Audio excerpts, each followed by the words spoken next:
Tell us a little bit about yourself. Hi, I'm Lee. I'm currently enrolled in the graphic design program at Alfred State, and I consider myself an artist.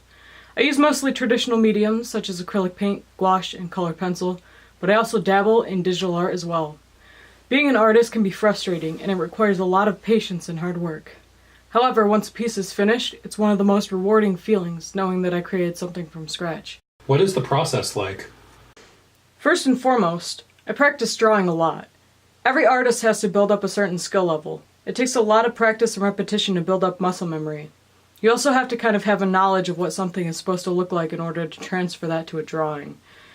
When I begin to work on a larger piece, I usually sketch things out roughly first and try to get the composition of it correct. I'll refine what I like and fix what I don't like later and start thinking about colors after that. Then it's just a matter of creating a piece. So what is your process like when you start to create your pieces, your crochet pieces? So basically the thought process is first you have to figure out, just like with any other kind of art, what do you want to make? Do I just want to use a little scrap up and make a hat? Or is there something special going on, like somebody's having a baby? So that's your start, just like free-forming a sketch. So once you decide on what you're going to do, say a baby blanket for a really special person. So then you gotta figure out, number one, what kind of pattern am I looking for? Do I want it simple? Do I want it elegant? Do I want it complicated? So then you just look for a pattern.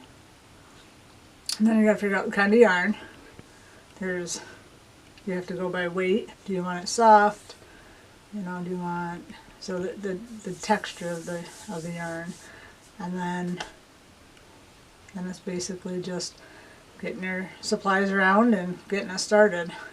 What is it like to watch the process of making art?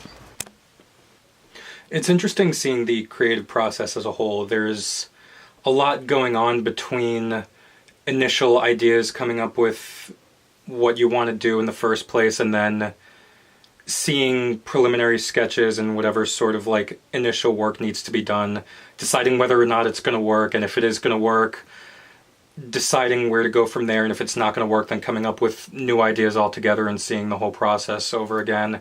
And then if it does work, again, seeing where to go from there. What I think is most interesting is seeing the final product versus what you initially came up with and seeing how different it is and how similar it is. What are some of the downsides of creating art? Sometimes it can be a frustrating process. You'll sketch something to your liking and get it on canvas and it won't look the same, or you have a hard time getting the paint to look like what you had envisioned. You might have to step away from a piece and come back later to fix some things once you aren't so focused on the details. However, once you finish a frustrating part and finally get it to look how you want it to look, it's one of the most satisfying feelings to know that you were able to build up your skills enough to paint the beak of a crow a certain way or draw a stylized character just right. It can really fill you with a sense of pride, and it makes all of the frustrations worth it. It's one of the biggest things that I love about creating art, just having that final product in your hand.